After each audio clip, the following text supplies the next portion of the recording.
started off, sir. ಎಲ್ಲ ಮಕ್ಕಳಿಗೆ 4ನೇ ಆವೃತ್ತಿಯ SLC ಮಕ್ಕಳ ಕಾರ್ಯಕ್ರಮಕ್ಕೆ ಸ್ವಾಗತ. ಇದು ಸತತವಾಗಿ 4ನೇ ವಾರ ಡಿಸ್ಕಷನ್ ಕ್ಲಾಸ್ ಅಸೋಸಿಯೇಷನ್ ಇಂದ SLC ಮಕ್ಕಳಿಗೆ ಅನುಕೂಲ ಆಗ್ಲಿ ಅಂತ ಹೇಳಿ ಮ್ಯಾಥಮೆಟಿಕ್ಸ್ ಮತ್ತೆ ಸೈನ್ಸ್ ಸಬ್ಜೆಕ್ಟ್ಸ್ ಅನ್ನ ಎಕ್ಸ್ಪರ್ಟ್ ಟೀಚರ್ಸ್ ಇಂದ ಕ್ಲಾಸಸ್ ಅನ್ನ ನಡೆಸ್ತಾ ಇದ್ದೇವೆ. ಫಸ್ಟ್ 2 ಕ್ಲಾಸ್ಗಳನ್ನ ಪ್ರೊಫೆಸರ್ RK ಸರ್ ತಗೊಂಡಿದ್ರು, ಮತ್ತೆ ಅವ್ರ ವೈಫ್ ಇದ್ ಮಾಡಿದ್ರು. ನಂತರ 3ನೇ ಸೆಷನ್ ಮತ್ತೆ 4ನೇ ಆವೃತ್ತಿನ ಪ್ರೊಫೆಸರ್ ವಿವೇಕಾನಂದ ಸರ್ ಅವರು ನಡೆಸ್ತಾ ಇದ್ದಾರೆ. ಇವತ್ತು 4ನೇ ಆವೃತ್ತಿ 4th ಚಾಪ್ಟರ್ ಏನಿದೆ, ಇವತ್ತು ಫೋಕಸ್ ಇರೋದು question and examination point of view ಇಂದ ಕ್ವೆಶ್ಚನ್ ಅಂಡ್ ಆನ್ಸರ್ ಏನೇನ್ ಬರಬಹುದು ಸೈನ್ಸ್ ಅಲ್ಲಿ ಮೇಜರ್ಲಿ ಪ್ಲಸ್ ಮ್ಯಾಥಮೆಟಿಕ್ಸ್. ಸೊ ಯಾರಾದ್ರೂ ಡೌಟ್ಸ್ ಇದ್ರೆ ಇದರಲ್ಲಿ ಕೇಳ್ಬೋದು, ಚಾಟ್ ಅಲ್ಲಿ ಕೇಳ್ಬೋದು, ಅಥವಾ ಇನ್ ಜನರಲ್ ಸರ್ ಎಕ್ಸ್ಪೀರಿಯನ್ಸ್ ಮೂಲಕ ಯಾವ ಪ್ರಶ್ನೆಗಳು ಬರ್ಬೋದು, ಹೇಗೆ ಪ್ರಶ್ನೆಗಳು ಬರ್ಬೋದು ಅನ್ನೋದನ್ನ ಸರ್ ಎಕ್ಸ್ಪ್ಲೈನ್ ಮಾಡ್ತಾ ಹೋಗ್ತಾರೆ. ಸೊ ನಿಮಗೆ ಏನಾದ್ರು ಪರ್ಟಿಕ್ಯುಲರ್ ಡೌಟ್ಸ್ ಇತ್ತು ಅಂದ್ರೆ ನೀವು ಚಾಟ್ ಅಲ್ಲಿ ಕೇಳ್ಬೋದು ಅಥವಾ ಅನ್ಮ್ಯೂಟ್ ಮಾಡಿ ಕೇಳ್ಬೋದು. ಮಕ್ಕಳಿಗೆಲ್ಲರಿಗೂ ಸಹ ಈ ಒಂದು ಕಾರ್ಯಕ್ರಮಕ್ಕೆ examination preparation SLC examination preparation ಕಾರ್ಯಕ್ರಮಕ್ಕೆ ಸ್ವಾಗತ. ಸೊ ಇದು ಆನ್ಲೈನ್ ವೆಬಿನಾರ್ ಆದ್ರಿಂದ ದಯವಿಟ್ಟು ಎಲ್ಲರೂ ಮ್ಯೂಟ್ ಅಲ್ಲಿ ಇರಬೇಕು. ಏನಾದ್ರೂ ಕ್ವಶನ್ ಕೇಳೋದಿದ್ರೆ ಚಾಟ್ ಅಲ್ಲಿ ಕೇಳ್ಬೋದು, ಇಲ್ಲ ಅನ್ಮ್ಯೂಟ್ ಮಾಡಿ ಕೇಳ್ಬೋದು, ಸೊ ದಟ್ ಸರ್ಗೆ ಡಿಸ್ಟರ್ಬೆನ್ಸ್ ಇರೋದಿಲ್ಲ. ಸೊ ಈ ಸೆಷನ್ ಕೂಡ 40 ನಿಮಿಷ ಸೆಷನ್ ಇರುತ್ತೆ. ಸೊ 40 ನಿಮಿಷ ನಂತರ ಮತ್ತೆ ವಾಪಸ್ ರೀಸ್ಟಾರ್ಟ್ ಆಗುತ್ತೆ until unless you have a questions. So last time ತರ 4 ಸೆಷನ್ ಆಗೋದ್ ಬೇಡ. ಸೊ ಕ್ವಶನ್ಸ್ ಏನಾದ್ರು ಇತ್ತು ಅಂತ ಹೇಳಿದ್ರೆ ನೀವು ದಯವಿಟ್ಟು ಕೇಳ್ಬೋದು. ಸೊ 2 ರಿಂದ 4 ಗಂಟೆವರೆಗೂ ಈ ಕಾರ್ಯಕ್ರಮ ಆರ್ಗನೈಸ್ ಆಗಿರುತ್ತೆ. ಸೊ ಕ್ವಶನ್ ಗಳನ್ನ ನೀವು ಕೇಳ್ಬೋದು. Sir, I will hand it over to you sir without making further delay. Thank you sir. Thank you. Thanks sir. Okay ಮಕ್ಕಳ, ಗುಡ್ ಆಫ್ಟರ್ನೂನ್, ನಮಸ್ತೆ.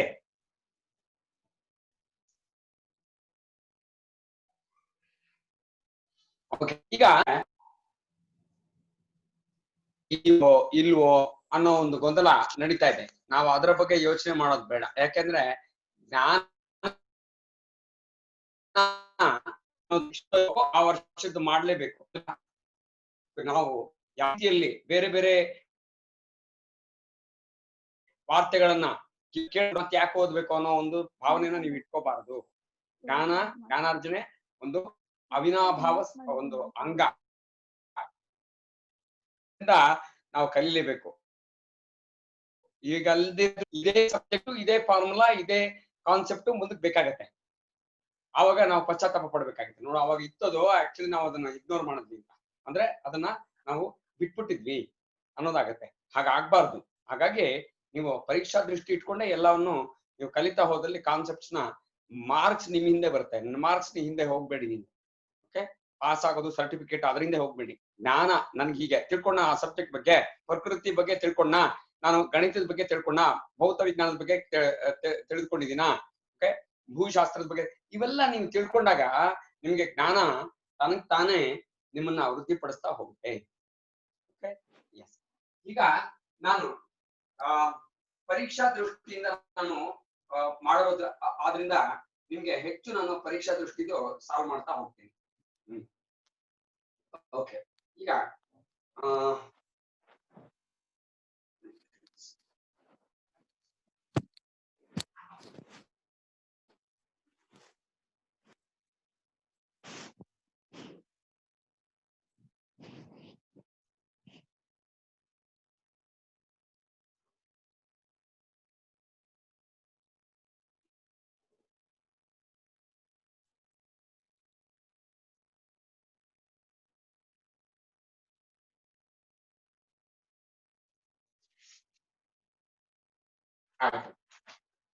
ಒಂದು ನಾನು ಮಿಕ್ಸ್ ಮಾಡ್ತಾ ಹೋಗ್ತೇನೆ. ವಿಜ್ಞಾನ, ಸೈನ್ಸ್ ಮತ್ತು ಗಣಿತ, ಮ್ಯಾಥ್ಸ್.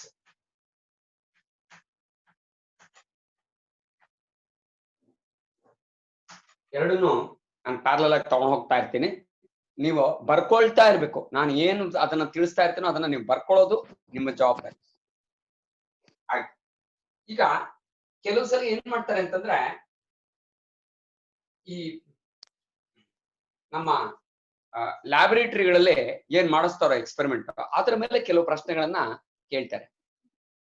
ಹಾಗಾಗಿ ನಾವು ಆ ಪ್ರಶ್ನೆಗಳನ್ನು ಉತ್ತರ ಕೊಡುವಂತ ಒಂದು ಸಂದರ್ಭದಲ್ಲಿ ನಾವು ಬಂದಿರ್ಬೇಕು. ಅದರಿಂದ ನಾನು ಕೆಲವು ಪ್ರಶ್ನೆಗಳನ್ನ ನಾನು ಸಾಲ್ವ್ ಮಾಡಿಸ್ತೇನೆ. ಹೇಗೆ ಅದು ನಮ್ಗೆ ಬಹಳ ಯೂಸ್ ಆಗುತ್ತೆ ಅನ್ನೋದನ್ನ ತಿಳ್ಕೊಳ್ಳೋಣ.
ಓಕೆ, ಒಂದು ಬಯಾಲಜಿ ಕ್ವೆಶ್ಚನ್ ನಾನು ಪೇಪರ್ ಪ್ಯಾಟರ್ನ್ ಸಾಲ್ವ್ ಮಾಡ್ತಾ ಹೋಗ್ತೀನಿ.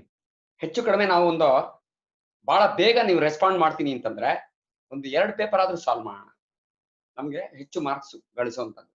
ಒಂದು ಪ್ರಶ್ನೆ ಇದೆ, ಆರ್ಗನ್ ವಿಚ್ ಪರ್ಫಾರ್ಮ್ ಡಿಫರೆಂಟ್, ಬರ್ಕೊಂಡ್ರೆ ಒಳ್ಳೇದು. Organ perform different function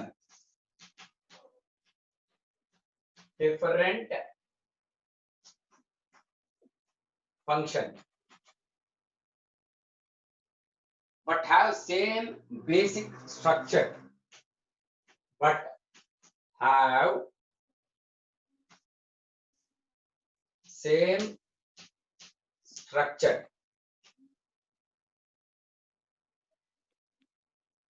okay, are called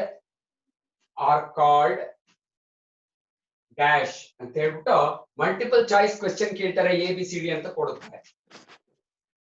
ಬಹುಶಃ ನೀವೆಲ್ಲ ಮುಕ್ಕಾಲ್ ಪಾಲ್ ಎಲ್ರು ಇಂಗ್ಲಿಷ್ ಮೀಡಿಯಂ ಅಂತ ಕಾಣುತ್ತೆ. English medium correct sir? English medium sir everybody? ಹೌದಾ? ಕನ್ನಡದಲ್ಲೂ ಹೇಳ್ತೀನಿ ನಾನು. Yes sir, everybody English medium? Mix ಇದಾರೆ ಸರ್, ಸ್ವಲ್ಪ ಜನ ಕನ್ನಡದವರು ಇದಾರೆ, ಕನ್ನಡ ಮೀಡಿಯಂ ಓದ್ತಾರಂತ ಮಕ್ಕಳು ಇದ್ದಾರೆ, ಪ್ಲಸ್ ಇಂಗ್ಲಿಷ್ ಮೀಡಿಯಂ ಇದ್ದಾರೆ, ಮಿಕ್ಸ್ ಇದಾರೆ sir. Okay okay okay. So ಯಾವುದೇ ಅಂಗಗಳು ಕೆಲವು ಬಾಡಿನಲ್ಲಿ organ which perform different functions, ಆದ್ರೆ ನೋಡೋದಿಕ್ಕೆ ಸ್ಟ್ರಕ್ಚರ್ ಈಸ್ ಸೇಮ್. ಅಂಥದ್ದು ಯಾವುದು ಅನ್ನೋದು ಒಂದು ಪ್ರಶ್ನೆ ಕೇಳ್ತಾರೆ. ಓಕೆ, ಅದರಲ್ಲಿ 4 ಎಕ್ಸಾಂಪಲ್ ಕೊಡ್ತಾರೆ. Vestigial organs,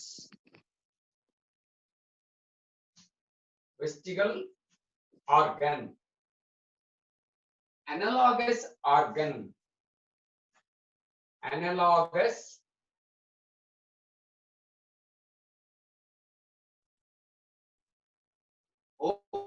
homologous organ. C ಬಂದಿದೆನಾ? homologous organ.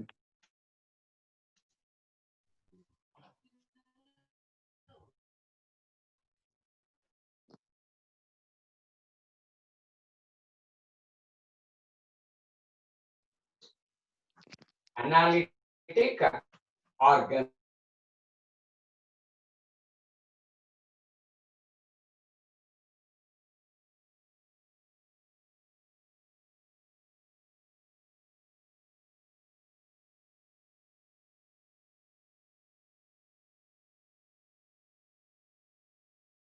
ನಾವು ಅನಾಲಜಿ ಆರ್ಗನ್ ಮತ್ತು ಅನಾಲಿಟಿಕ್ ಆರ್ಗನ್ಸ್ ನ ಬೇರೆ ಮಾಡಿದ್ದೀವಿ ಅಂತಂದ್ರೆ, ವೆಸ್ಟಿಗಲ್ ಆರ್ಗನ್ಸ್ ಯಾವಾಗ್ಲೂ ಅದರ ಸೆಲ್ಸ್ ಅದರ ಪ್ರವೃತ್ತಿ ಬೇರೆ ಬೇರೆ ಅದನ್ನ ಕೆಲಸ ಕಾರ್ಯಗಳನ್ನ ಮಾಡುವಂತ ಸೆಲ್ಸ್ ಆಗಿರುತ್ತೆ. ಇವಾಗ ಕಣ್ಣನ ಹತ್ರ ಇರೋ ಸೆಲ್ಸು ಸಿಲಿಯರಿ ಮಾತ್ರ ಕಡಿಮೆ ಮಾಡೋದು, ದೊಡ್ಡದು ಮಾಡೋದು. ಓಕೆ, ಆಹಾರನ ಜೀರ್ಣ ಮಾಡಿಸುವಂತ ಸೆಲ್ಸೇ ಬೇರೆ, ನಮ್ಮನ್ನ ನಡೆಸುವಂತ ಕಾಲ ನಡೆಸುವಂತ ಸೆಲ್ಸ್ ಬೇರೆ. ಓಕೆ, ಅದರ ಫಂಕ್ಷನ್ಸ್ ಮಾಡುತ್ತೆ. ಅದರಿಂದ ಅಲ್ಲಿನ ಆರ್ಗನ್ಸ್ ನ ನಡೆಸುವಂತದ್ದಾದ್ರಿಂದ ಅದು ವೆಸ್ಟಿಗಲ್ ಆರ್ಗನ್ಸ್ ಅಂತ ಕರಿತೀವಿ. ಆ ಸೆಲ್ಸ್ ಇಂದ ಡೆವಲಪ್ ಆಗಿರುವಂತ ಆರ್ಗನ್ಸ್ ನ ವೆಸ್ಟಿಗಲ್ ಆರ್ಗನ್ ಅಂತ ಕರಿತೀವಿ. ಅದೇ ರೀತಿನೇ ಅನಾಲಗಸ್ ಆರ್ಗನ್ಸ್. ಓಕೆ, ಅನಾಲಗಸ್ ಆರ್ಗನ್ಸ್ ಅಂದ್ರೆ ಅನಾಲಜಿ ಅಂದ್ರೆ ಸಿಮಿಲರ್ ಟೈಪ್. ಅವನು ಉದ್ದ ಇದ್ದಾನೆ, ಅವನು ಎಷ್ಟು ಉದ್ದ ಇದ್ದಾನೆ ಗೊತ್ತಾ? ಅವನು ಕ್ಲಾಸಲ್ಲಿ ಬಿ ಸೆಕ್ಷನ್ ಅಲ್ಲಿ ಇದ್ನಲ್ಲ, ಅವನಷ್ಟು ಉದ್ದ ಇದ್ದಾನೆ ಅಂದ್ರೆ ಅನಾಲಜಿ ಆಯ್ತು. ಬಿ ಸೆಕ್ಷನ್ ಅಲ್ಲಿ ಯಾರು ಹುಡುಗ ಇದ್ದಾನೋ ಅವನು ಎಷ್ಟು ಉದ್ದ ಇದ್ದಾನೋ ಇವನು ಅಷ್ಟು ಉದ್ದ ಇದ್ದಾನೆ ಅಂತ ಅನಾಲಜಿ ಆಯ್ತದು. That is called as analogous. Okay, meaning of English analogous ಅದು. ಓಕೆ, ಆಮೇಲೆ ಅನಾಲಿಟಿಕಲ್ ಆರ್ಗನ್ಸ್. ಅನಾಲಿಟಿಕಲ್ ಆರ್ಗನ್ಸ್ ಅಂತಂದಲ್ಲಿ ಅದರ ಪ್ರಾಕೃತ್ಯ, ಅದನ್ನ ಮಾಡೋ ಕೆಲಸಗಳು ಬೇರೆ ಬೇರೆ ರೀತಿಯ ಆಗಿರುವುದರಿಂದ ಅದನ್ನ ಅನಾಲಿಟಿಕ್ ಆರ್ಗನ್ಸ್ ಎಂದು ಕರೀತಾರೆ. ಓಕೆ, ಸೊ ಇಲ್ಲಿ ಹೋಮೋಲಾಗಸ್ ಆರ್ಗನ್ಸ್ ನಾನು ಆಲ್ರೆಡಿ ಎಕ್ಸ್ಪ್ಲೈನ್ ಮಾಡಿದೆ. ಏನದು? Which perform different functions. ಆದ್ರೆ ನೋಡಕ್ಕೆ ಒಂದೇ ತರ ಇರುತ್ತದೆ, ಆದ್ರೆ ದಿ ಸ್ಟ್ರಕ್ಚರ್ ಸೇಮ್ ಸ್ಟ್ರಕ್ಚರ್ ಇರುವುದರಿಂದ ಅದನ್ನ ಹೋಮೋಲಾಗಸ್ ಆರ್ಗನ್ ಎಂದು ಕರೆಯುತ್ತೇವೆ. ಇದನ್ನ ಜ್ಞಾಪಕ ಇಟ್ಕೊಬೇಕು. ತುಂಬಾ ಸಿಂಪಲ್, ಏನು ಅದರಲ್ಲಿ ಏನು ರಾಕೆಟ್ ಸೈನ್ಸ್ ಅಂತೀವಲ್ಲ ಅಷ್ಟು ದೊಡ್ಡದೇನಲ್ಲ. ಓಕೆ, ಈಗ ಮುಂದಕ್ಕೆ ಹೋಗೋಣ. ನಾನು ಪೇಪರ್ ನಲ್ಲಿ ಹೇಗ್ ಬರುತ್ತೆ ಅದೇ ರೀತಿನೇ ಓಕೆ 8 ಕ್ವೆಶ್ಚನ್ ಕೊಡ್ತೀನಿ. ಸೊ ಅದರಿಂದ ನಾವು 8 ಮಾರ್ಕ್ ಗಳಿಸ್ಬೋಣ ಈಗ ಮೊದಲು. ಓಕೆ ಓಕೆ, ಈಗ identify the correct statement among the following with respect to plant hormones. ಇಷ್ಟು ಮಾತ್ರ ಬರ್ಕೊಡ್ರಿ. ಪ್ಲಾಂಟ್ ಹಾರ್ಮೋನ್ಸ್ ಬಗ್ಗೆ ಕೇಳ್ತಾ ಇದ್ದಾನೆ ಸ್ಟೇಟ್ಮೆಂಟ್ಸ್. ಯಾವ ಸ್ಟೇಟ್ಮೆಂಟ್? ಫಸ್ಟ್ ಸ್ಟೇಟ್ಮೆಂಟ್ ಹೇಳ್ತಾರೆ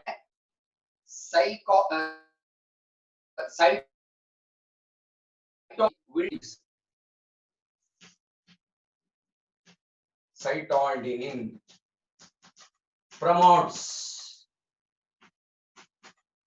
wilting of leaves.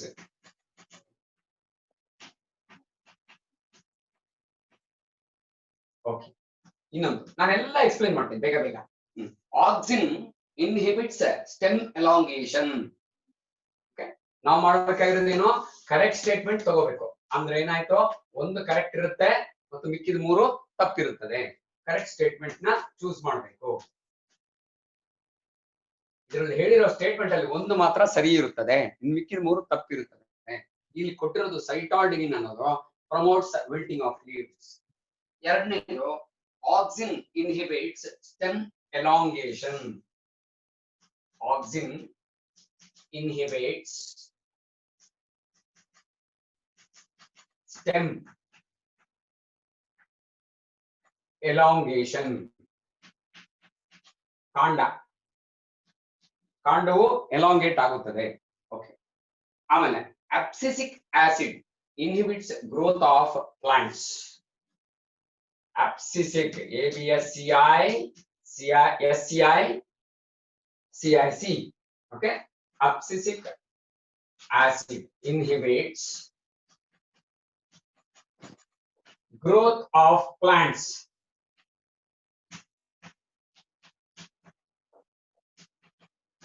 Abscisic acid inhibits growth of plants. ಮತ್ತು ಲಾಸ್ಟ್ ಡಿ ಬಂದಿದೇನು? Gibberellin promotes falling of leaves. ಇದೆಲ್ಲ ಪ್ಲಾಂಟ್ ಹಾರ್ಮೋನ್ಸ್ ಬಗ್ಗೆ ಹೇಳಿರೋದು. ಅದರಿಂದ ಈ ಪ್ಲಾಂಟ್ ಗೆ ಸಂಬಂಧಪಟ್ಟಿದ್ದೇನೆ ಕೇಳ್ತಾ ಇದ್ದಾರೆ. ಓಕೆ, ಅದರಲ್ಲೂ ಹೆಚ್ಚು ಲೀವ್ಸ್ ಬಗ್ಗೆ, ಸ್ಟೆಮ್ಸ್ ಬಗ್ಗೆ ಕೇಳ್ತಾ ಇದ್ದಾರೆ.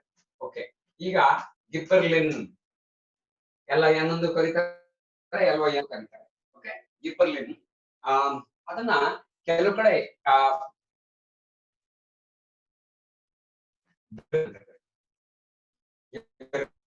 LLIN. Yes, gibberellin promotes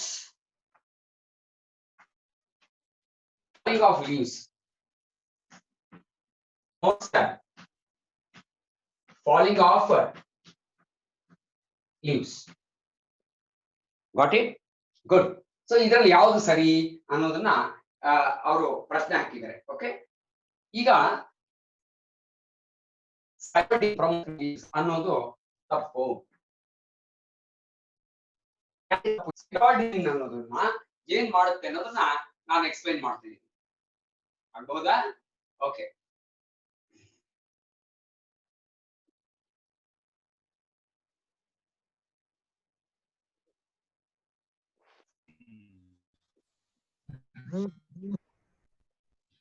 ಪೂರ್ಣ ಲೆಕ್ಕ ಮಾಡಲಿಲ್ಲ, ಯಾರು ಮಾಡ್ತಾ ನಾ ಮಾಡಿದೆ. ಈಗ ಲಿಟ್ಟೆಗಿಯಾಗ ಕರೆಂಟ್ ಇರ್ತಿತ್ತಿಲ್ಲ, ನಮ್ಮಲ್ಲಿ ಸತತ ಕರೆಂಟ್ ಇರುತ್ತೆ. ಹೀಗಾಗಿ ಎಲ್ಲಿ ಹೋಗ್ಬಾರ್ದಪ್ಪ, ಸುಮ್ಮನೆ ಸಿಟ್ಟು ಹೊಲಿ ಅಂತವ. ಅವನು ಒಬ್ಬ ಕುಡಿಬಿಟ್ಟ ತಮ್ಮ. ಆಗ್ಬಹುದಾ? ಓಕೆ, ಈಗ ದಯವಿಟ್ಟು ಕೆಲವು ಡಿಸ್ಟರ್ಬೆನ್ಸ್ ಆಗ್ತಾ ಇದೆ, ಮಾಡಬಾರ್ದು. ಓಕೆ, ಈಗ ಸೈಟಾಲ್ಡಿನಿನ್ ಅಂತಿದೆಯಲ್ಲ, ಈ ಸೈಟಾಲ್ಡಿನಿನ್ ಓಕೆ, ಇಟ್ ಈಸ್ ಬೇಸಿಕಲಿ ಅದನ್ನ ಏನ್ ಹೇಳ್ತಾರೆ ಅಂದ್ರೆ cell proliferation and trigger the callus differentiation to shoot when applied with the auxins. ಅಂದ್ರೆ ಅದು ವಿಲ್ಟಿಂಗ್ ಆಫ್ ಲೀವ್ಸ್ ಅಲ್ಲ, ಅದು ಹೆಚ್ಚು ಇದು ಬಂದಾಗ ಆಫ್ ಶೂಟ್ ಮಾಡುತ್ತೆ. ಓಕೆ, ಅಂದ್ರೆ ಆ ಪ್ಲಾಂಟ್ ಅಲ್ಲಿ ಕೊಂಬೆ ಲಾಸ್ಟ್ ಅಲ್ಲಿ ಬಂದಾಗ ಮತ್ತೆ ಅದು ಲೀವ್ಸ್ ಆಗಿ ಶೂಟ್ ಬರುತ್ತಲ್ಲ, ಆ ಕೆಲಸನ ಮಾಡುತ್ತೆ ಸೈಟಾಲ್ಡಿನಿನ್. ಇದನ್ನ ಸೈಟೋಕೈನಿನ್ ಅಂತ ಕೂಡ ಕರೆಯುತ್ತಾರೆ. ಸೈಟೋಕೈನಿನ್ ಅಂತ ಕೂಡ ಕರೆಯುತ್ತಾರೆ. ಓಕೆ, ಸೊ ಅದರಿಂದ ಇದು ತಪ್ಪಿದೆ. ಓಕೆ, ಸೊ ಅದೇನಾಗುತ್ತೆ, ಶೂಟ್ ಆಗುತ್ತೆ, ಆಫ್ ಶೂಟ್ ಆಗುತ್ತೆ. So it is not promoting of leaves. Okay, ಆಮೇಲೆ ಆಕ್ಸಿನ್ ಇನ್ಹಿಬಿಟ್ಸ್ ಸ್ಟೆಮ್ ಎಲಾಂಗೇಷನ್ ಅನ್ನೋದು ಕೂಡ ತಪ್ಪು.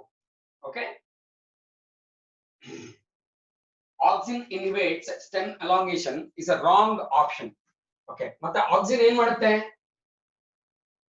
ಯಾರು ಹೇಳ್ಬೋದ್ರಿ? ಆಕ್ಸಿನ್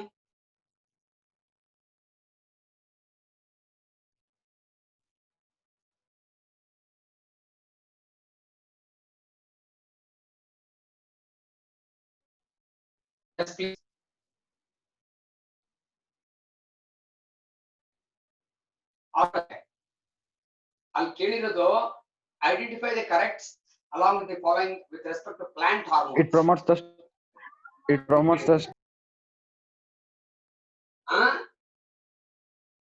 Yeah, actually ಈಗ ಪ್ಲಾಂಟ್ ಹಾರ್ಮೋನ್ಸ್ ಕೇಳಿರೋದ್ರಿಂದ ಇದು auxin inhibit stem elongation correct ಇದೆ, ಆದ್ರೆ ಅದು ಹಾರ್ಮೋನ್ಸ್ ಗೆ ಸಂಬಂಧಪಟ್ಟಿದ್ದಲ್ಲ. ಅವ್ರು ಕೇಳಿರೋದು with respect to plant hormones ಗೆ ಸಂಬಂಧಪಟ್ಟಿದ್ದಾದ್ರಿಂದ answer is abscisic acid. Abscisic acid inhibits growth of the plants ಅನ್ನೋದು ಕರೆಕ್ಟ್, ಸರಿಯಾದ ಉತ್ತರ.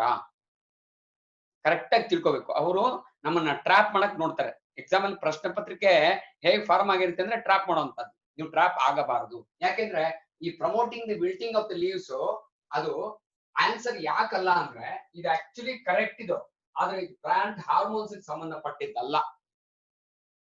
ಇದು ಆಕ್ಸಿನ್ ಇನ್ಹಿಬಿಟ್ಸ್ ಸ್ಟೆಮ್ ಎಲಾಂಗೇಷನ್ ಕರೆಕ್ಟೇ, ಆದ್ರೆ ಅದು ಹಾರ್ಮೋನ್ಸ್ ಸಂಬಂಧಪಟ್ಟಿದ್ದ ಆನ್ಸರ್ ಅಲ್ಲ. Gibberellin promotes the falling of leaves ಅನ್ನೋದು ಹಾರ್ಮೋನ್ಸ್ ಗೆ ಸಂಬಂಧಪಟ್ಟಿದ್ದಲ್ಲ. ಅದೇನಿದ್ರು ಎವಲ್ಯೂಷನ್ ಮತ್ತು ಅದ್ರ ಪ್ಲಾಂಟ್ ಗ್ರೋತ್ ಬಗ್ಗೆ ಆಗಿರೋದು. ಆದ್ರೆ ಪ್ಲಾಂಟ್ ಹಾರ್ಮೋನ್ಸ್ ಬಗ್ಗೆ ಇಲ್ಲಿ ಕರೆಕ್ಟ್ ಸೂಟ್ ಆಗೋದು abscisic acid inhibits growth of the plants ಅನ್ನೋದನ್ನೇ ಆನ್ಸರ್ ಹಾರ್ಮೋನ್ಸ್ಗೆ. ನೀವು ಇದನ್ನ ನೋಟ್ ಮಾಡ್ಕೋಬೇಕು. ಈ ತರದ ಪ್ರಶ್ನೆ ಕೇಳ್ತಾರೆ, ಪ್ಲೀಸ್. ಅರ್ಥ ಆಯ್ತಾ? ನಾನ್ ಕೊಡ್ತಾ ಇರೋ ಪ್ರಶ್ನೆ ಪತ್ರಿಕೆ ಎಲ್ಲ ಹೆಚ್ಚು ಕಡಿಮೆ ಇದೇ ತರಾನೇ ಬರೋದು ಅನ್ನೋದನ್ನ ಹೇಳೋದಕ್ಕೆ ನಾನು ಇಷ್ಟಪಡ್ತೀನಿ. ಓಕೆ, 2 ಮಾರ್ಕ್ ಬಂತು ನಮ್ಗೆ. ಈಗ ನಾವು ಬೇಗ ಮುಗಿಸೋಣ, ಯಾಕಂದ್ರೆ ಬಯಾಲಜಿ ಎಲ್ಲಾನು ಕವರ್ ಮಾಡ್ತಾ ಇದ್ದೀವಿ. ಗುಡ್. 3ನೇ ಪ್ರಶ್ನೆ, ವಾಟರ್ ಶೆಡ್ ಮ್ಯಾನೇಜ್ಮೆಂಟ್. ಸ್ಟೇಟ್ಮೆಂಟ್ ಬರ್ಕೊಳಕ್ ಹೋಗ್ಬೇಡಿ, ಬರೀ ಪ್ರಶ್ನೆ ಬರ್ಕೊಡ್ರಿ ಸಾಕು. ವಾಟರ್ ಶೆಡ್ ಮ್ಯಾನೇಜ್ಮೆಂಟ್ ಅದು ಯಾವುದಕ್ಕೆ ಅನ್ವಯಿಸುತ್ತದೆ? 4 ಸ್ಟೇಟ್ಮೆಂಟ್ ಕೊಡ್ತಾರೆ, ಬರ್ಕೊಳಕ್ ಹೋಗ್ಬೇಡ್ರಿ, ಕೇಳಿಸ್ಕೊಡ್ರಿ. Increases drought and floods. Watershed management increases drought and floods, ಅಂದ್ರೆ ಬರಗಾಲವನ್ನು ಇನ್ಕ್ರೀಸ್ ಮಾಡುತ್ತದೆ ಮತ್ತು ಮತ್ತು ಪ್ರವಾಹಗಳನ್ನು ಉತ್ಪತ್ತಿ ಮಾಡುತ್ತದೆ ಅನ್ನೋದು ಎ ಅನ್ನೋದು ಆನ್ಸರ್. ನಾವು ಕರೆಕ್ಟ್ ಹೌದಾ ಅನ್ನೋದನ್ನ ಪರಿಗಣನೆಗೆ ತಗೊಳ್ಳೋಣ. ವಾಟರ್ ಶೆಡ್ ಮ್ಯಾನೇಜ್ಮೆಂಟ್ ಮಾಡಿದ್ರೆ ಇವಾಗ ಹಳ್ಳಿಗಳಿರುತ್ತೆ, ಹಳ್ಳಿಗಳಲ್ಲಿ ನಾವು ಹಳ್ಳಗಳ ತೋಡಿ ಆ ನೀರನ್ನ ಶೇಖರಣೆ ಮಾಡ್ತೇವೆ. ಅದು ಫ್ಲಡ್ ಗೆಲ್ಲ ಎಫೆಕ್ಟ್ ಆಗುತ್ತೆ? ಆಗಲ್ಲ. ಬರಗಾಲಕ್ಕೆ ಎಲ್ಲಿ ಉಪಯೋಗ? ಓಕೆ, ಬರಗಾಲಕ್ಕೆ ಯೂಸ್ ಆಗುತ್ತದೆ, ಉಪಯೋಗ ಆಗುತ್ತೆ. ಅದರಿಂದ the first option is wrong. First option ಏನ್ ಕೊಟ್ಟಿರೋದು, ಮೊದಲನೇ ಆಪ್ಷನ್ ಏನ್ ಕೊಟ್ಟಿದ್ದಾನೆ, ಇನ್ಕ್ರೀಸಸ್ ಡ್ರಾಟ್ ಅಂಡ್ ಫ್ಲಡ್ಸ್ ಅನ್ನೋದು ತಪ್ಪು. ವಾಟರ್ ಶೆಡ್ ಮ್ಯಾನೇಜ್ಮೆಂಟ್ ಯಾವಾಗಲೂ ಉಪಯೋಗಕಾರಿ. ಅದರಿಂದ ಮೊದಲನೇ ಆಪ್ಷನ್ ತಪ್ಪು. ಎರಡನೇದಕ್ಕೆ ಹೋಗೋಣ. Increases production and income of water shed community. Increases ಅದೇನು ಉತ್ಪತ್ತಿ ಮಾಡುತ್ತೆ, ನಮ್ಮ ಪ್ರೊಡಕ್ಷನ್ ಮತ್ತು income of water shed community. Okay, water shed community ಅಂದ್ರೆ ಹೆಚ್ಚು ಈ ತರ ಹಳ್ಳಿಗಳಲ್ಲಿ ಸುತ್ತಮುತ್ತ ಎಲ್ಲಿ ರೈತಾಪಿ ಜನಕ್ಕೆ ಉಪಯೋಗ ಆಗುವಂತಹ ಒಂದು ಈ ತರ ವಾಟರ್ ಶೆಡ್ ಮ್ಯಾನೇಜ್ಮೆಂಟ್ ಪ್ರಾಜೆಕ್ಟ್ಗಳು ಮಾಡಿದಲ್ಲಿ ಹೆಚ್ಚು ಉಪಯೋಗವಾಗುತ್ತದೆ. ಅದರಿಂದ ನಮ್ಗೆ ಬಿ ಅನ್ನೋದು ಸರಿಯಾದ ಉತ್ತರ. ಬಿ ಅನ್ನೋದು ಸರಿಯಾದ ಉತ್ತರ. ಯಾಕೆ? ಅದರಿಂದ ನಮ್ಗೆ ಫೈನಾನ್ಷಿಯಲ್ ಹೆಲ್ಪ್ ಆಗುತ್ತದೆ. ಅರ್ಥ ಆಯ್ತಾ? ನಾವು ಯಾವ್ದ್ರ ಮೇಲೆ, ನಾವು ಸರ್ಕಾರದ ಮೇಲೂ ಡಿಪೆಂಡ್ ಆಗ್ಬೇಕಾದಿಲ್ಲ, ಏನೂ ಇಲ್ಲ. ಅದು ನೇಚರ್ ಇಂದ ಬರೋ ನೀರನ್ನ ಅದನ್ನ ಶೇಖರಣೆ ಮಾಡಿ ಉಪಯೋಗಿಸುವಂತಹದ್ದು. ಅದು it will improve the water shed management as well as the production and income. 3 ಮತ್ತು 4 ನಾವು ಯಾಕೆ ಅದನ್ನ ಪರಿಗಣನೆಗೆ ತೆಗೆದುಕೊಳ್ಳಬಾರದು?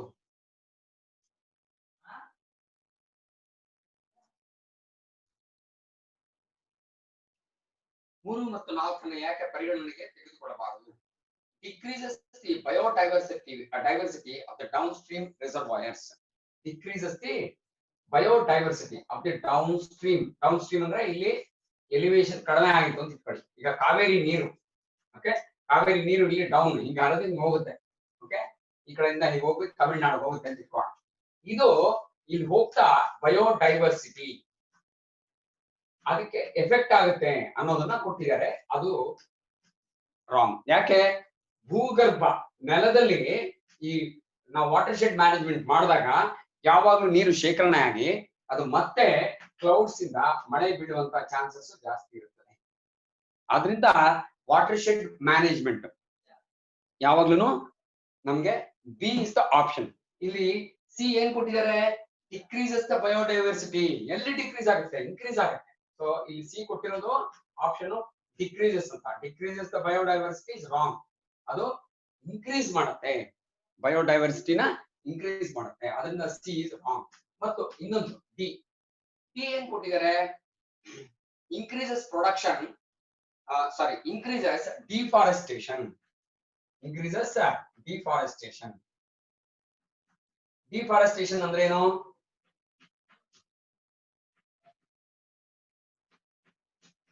ಡಿಫಾರೆಸ್ಟೇಷನ್ ಏನು? ಎಸ್ ಪ್ಲೀಸ್, ಯಾರು ಹೇಳ್ಬೇಡ್ರಿ. ಡಿಫಾರೆಸ್ಟೇಷನ್, ಇನ್ಕ್ರೀಸಸ್ ಡಿಫಾರೆಸ್ಟೇಷನ್ ಅಂದ್ರೆ ಹೆಚ್ಚು ಕಾಡು ಮರಗಳೆಲ್ಲ ಹೋಗುತ್ತವೆ, ಅದರ ನಾಶವಾಗುತ್ತದೆ ಬಯೋಡೈವರ್ಸಿಟಿಯಿಂದ. ಇದರಿಂದ ವಾಟರ್ ಶೆಡ್ ಮ್ಯಾನೇಜ್ಮೆಂಟ್ ತಪ್ಪು. ಯಾಕೆ? ಎಲ್ಲೆಲ್ಲಿ ನಾವು ವಾಟರ್ ಶೆಡ್ ಮ್ಯಾನೇಜ್ಮೆಂಟ್ ಮಾಡಿ ನೀರನ್ನ ಇದು ಮಾಡ್ತೀವೋ ಭೂಗರ್ಭದಲ್ಲಿ ಹೋಗಿ ಇಲ್ಲಿರುವ ನೆಲದಿಂದ ಅದು ನೀರುಗಳು ಹೋಗಿ ಈ ಶೇಖರಣೆ ಆಗಿ ಫಾರೆಸ್ಟ್ಗಳಿಗೆ ನೀರನ್ನು ಭೂಗರ್ಭದಿಂದ ಕೊಡುತ್ತೆ. ಅದರಿಂದ always biodiversity is best. Okay, ಅದರಿಂದ ಬಿ ಇಸ್ ದ ಆನ್ಸರ್. ಇಲ್ಲಿ ಇನ್ಕ್ರೀಸ್ ದ ಡಿಫಾರೆಸ್ಟೇಷನ್ ಅಂದ್ರೆ ಹೆಚ್ಚು ಅರಣ್ಯಗಳ ನಾಶ ಅಂತ. ಓಕೆ, ಇಲ್ಲ, ಅರಣ್ಯಗಳ ನಾಶ ಆಗುವುದಿಲ್ಲ. ಅದರಿಂದ ಅದು ಕೂಡ ರಾಂಗ್ ಆನ್ಸರ್. 4ನೇ ಪ್ರಶ್ನೆ, ಬೇಗ ಹೋಗೋಣ.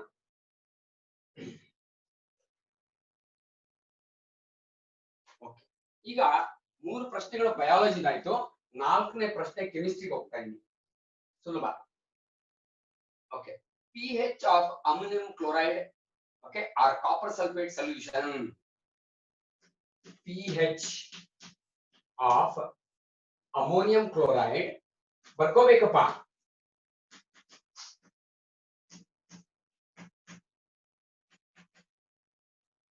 pH of ammonium chloride ಏನ್ ಫಾರ್ಮುಲಾ ಅದು?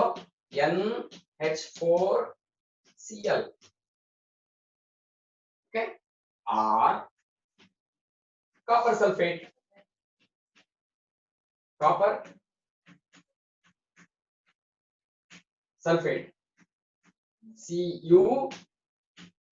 CuSO4. Okay, solution will be dash.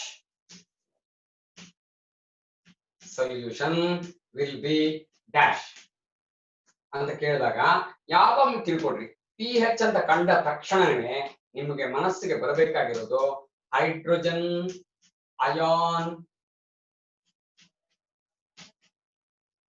Concentration.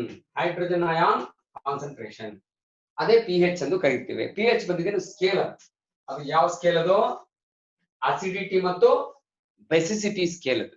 Okay, so 7ಕ್ಕಿಂತ ಕಡಿಮೆ ಆದಲ್ಲಿ, 7ಕ್ಕಿಂತ ಜಾಸ್ತಿ ಆದಲ್ಲಿ, 7 ಬಂದಿದೇನು ಮಾರ್ಕ್ ಯಾವ್ದು? ಇಲ್ಲಿ ಹೈಡ್ರೋಜನ್.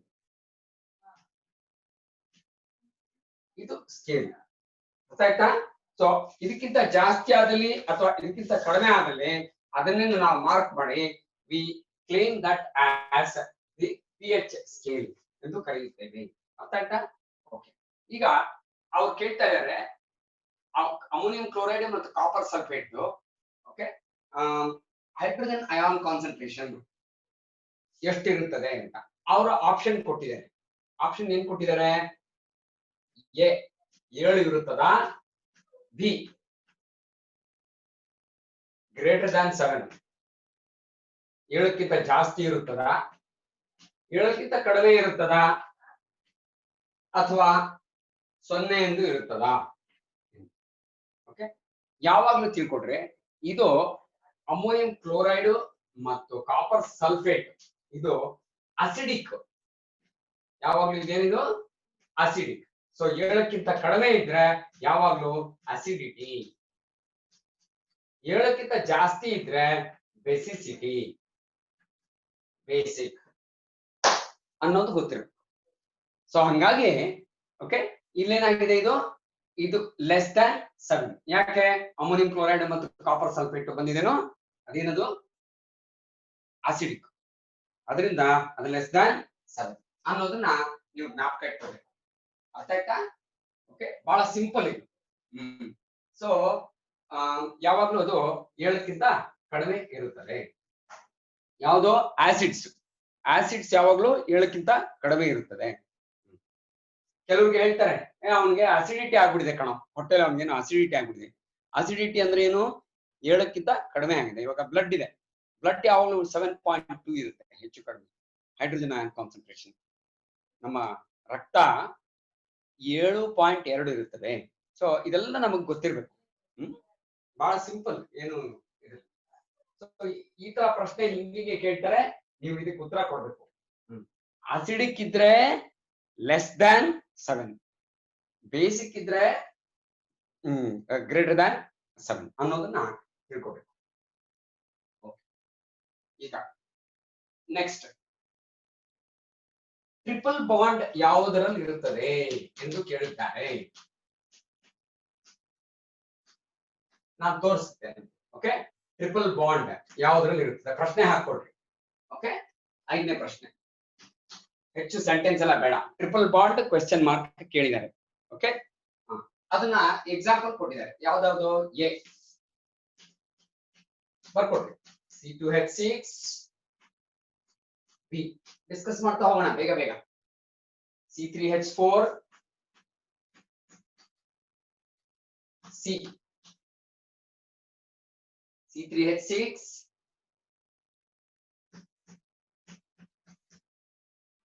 B C3H8. ನಮಗೆ ಕೇಳ್ತಾ ಇರೋದು triple bond.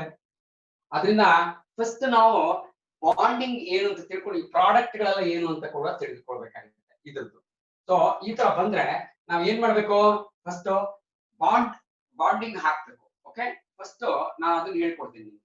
Okay,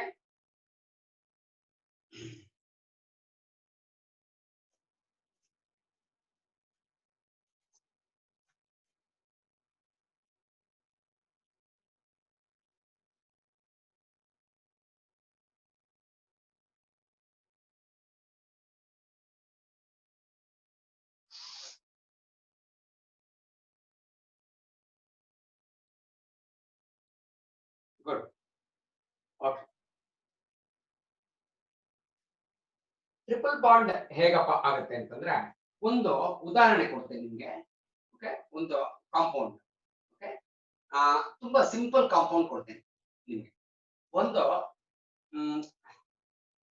single bond